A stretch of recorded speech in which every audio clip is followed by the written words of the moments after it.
Way of South Central Michigan Community Impact Director, Bethany Stutzman. Hi, Bethany. Hey, how's it going? I'm good. How are you? I'm doing good.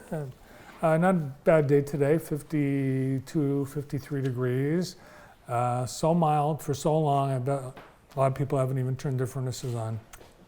I don't know about that. Though I think here in Michigan, we're diehards and that it's a sense of pride that we wait as long as we possibly can. Though I don't know, the older I get, the earlier I turn it on. But it's eventually going to happen. People are going to turn them on, and then that's going to be, an added expense during this winter. Yep. So you are helping people with energy. In fact, you're the world headquarters for Michiganders getting assistance. I love how you say that, world headquarters. So yes, we do utility assistance, and not just for our United Way region, for actually the entire state of Michigan. So we get utility assistance funds through the state of Michigan, the MEAP funds. So we're one of the MEAP grantees, one of 9 organizations in the state that distribute those funds. And then we also get gift funds from Consumers Energy. We have some from DTE as well. So we have a whole array of different utility assistance programs available. So by having just one central contact point, there's probably some savings just in administration of the various programs. Sure, yeah, absolutely. I mean, we do try to be as efficient as we possibly can because really the goal is to get all that direct assistance funding back out there into the community. What's new this year? So this year we are piloting a new program with Consumers Energy. It's called the Percentage of Income Payment Plan. A lot of P's in there, so sometimes I have to, okay, what is it?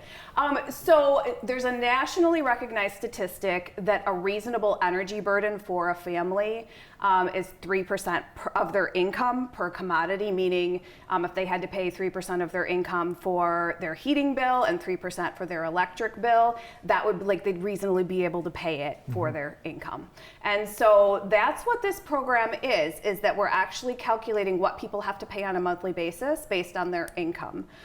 So if they're a single commodity customer, they pay 3% of their income, and if they're dual commodity, they pay 6% of their income, and then the program pays the rest of their bill for them. That could be that could be pretty generous. Yes, absolutely. So, so we also have an array of other programs as well. So we have what we call affordable payment plans. The CARE program, which is a Consumers Energy program, LSP is a DTE program, MAP is a SEMCO program, but all of those programs are similar in that people pay a flat amount every month and then the program pays the rest of their bill. With all of these programs, including PIP, when they enroll in the program, any past due balance that they have, which you have to have a past due balance to qualify, but any past due balance is frozen and then that is forgiven over the course of the time that they're in the program, and these are all 2-year programs. So if people continue to make their monthly payments every month, then a percentage of their arrearage gets forgiven every month as well, so that by the time they're done with the program, their past due balance is forgiven. Is there anything that you do like counseling or helping people with the budgeting besides just giving the assistance? Yes, we sure do. So we call those energy security services or self-sufficiency services. And when people first come to us and fill out our application, a part of that application is kind of sort of a needs assessment. So identifying if they have other needs. Maybe it is some budget coaching, maybe it's some credit repair, maybe it's their home needs to be weatherized.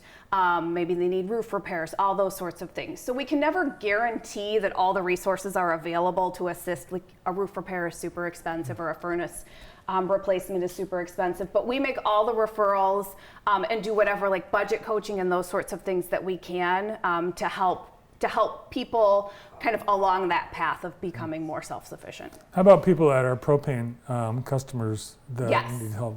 Yep, so we also, in addition to all the affordable payment plan programs that I talked about, we also do what we call one-time assists. And right now, one-time assists is the way that anybody with any sort of deliverable fuel, so propane, coal, wood, those sorts of things, we can pay for those when people need them. Do we know how big the need is going to be this year? I'm expecting it to be exponentially bigger this year. So if what we received in-house as far as applications thus far as indication, and we know that not only are energy costs going up, but we know because of inflation, everything's going up. So people are trying to figure out how to pay for their food and their medical bills and their prescriptions. And so when everything costs more, it just makes the money stretch even thinner. So I think we are absolutely gearing ourselves up for a tough utility assistance season, unfortunately. Do you know how many people you helped last year? Yeah, last year we helped almost 5,000 people, households, across the state of Michigan, and in about $6.4 million we were able to give out in utility assistance. So someone today, they're thinking, you know, I've been paying my bill, but I look, maybe I have some issues where I think I'm going to have trouble this winter paying. Is there something people can do ahead of time? So unfortunately, with all the funding we have, you have to have a past due bill as a qualifier for it. So as far as being proactive, certainly looking into what other resources might be available in the community, things like food pantries or transportation or medical assistance, those sorts of things. But when it comes to utility assistance, unfortunately, the way it works now is that you do have to have a past due bill. Now, if you have a past due bill, I would absolutely encourage people, do not wait for it to accumulate. Call us right away, go online and fill out an application right away. One of the main qualifiers for the majority of our programming is people completing a state emergency relief application with the Department of Health and Human Services. So they have to do that application and our application. If they get approved for their SER, then we can also provide them with assistance.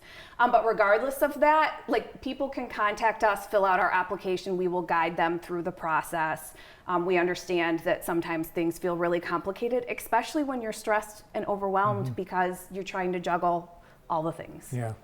All right, you brought a slide, and this contains information. Well, first the picture we've got shot. Where's this? Yes. So this is last week at the Low Income Energy Policy Summit. So I was able to be one of the panelists along with Commissioner Phillip and several other experts across the state. The topic I specifically was talking about was the low energy the burden of having high utility bills on people's physical and mental health. So that really takes a toll, and so I was able to speak from that perspective on that panel last week. Cool. So you also brought a slide that has the website and directions. Yes. So being behind on your bill, that's one qualifier. How else would people know that they would be qualified? So the majority of the assistance we have is based on someone's federal poverty level, and a lot of our funding, someone has to be 150% or below the federal poverty level.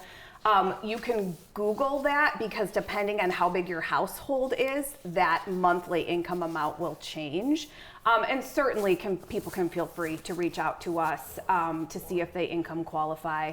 But in addition to that, we do have some gift funding that can help people up to 400% of the federal poverty level, specifically from Consumers Energy. So that funding is only for Consumers Energy customers. But definitely, no matter what position you find yourself in, please feel free to reach out to us because ultimately, even if someone is over income or something like that, we may be able to put them in touch with another resource that is available to them. Yeah, and I bet people would be surprised that they qualify because the guidelines, the thresholds, to me, they're higher than I thought. Are they? When you think about, maybe a household of 6 people, there's help for people with. Yes, absolutely. And the more people you have in your household, right, like you're saying, the higher that income threshold is.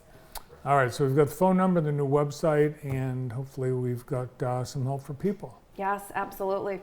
Great to see you. Thank you. Thanks for having me. It's good to see you too. And I see you voted. I did vote today, yes. Get out there and vote. How was the turnout where you went? It was good. When I was there was a little bit of a line. It didn't take too long, but I would say more than I was expecting. So, I mean, it is a bigger election year. But yeah, it was definitely a decent amount of people when I went this morning. Good. From the United Way of South Central Michigan, the Director of Community Impact, Bethany Stutzman.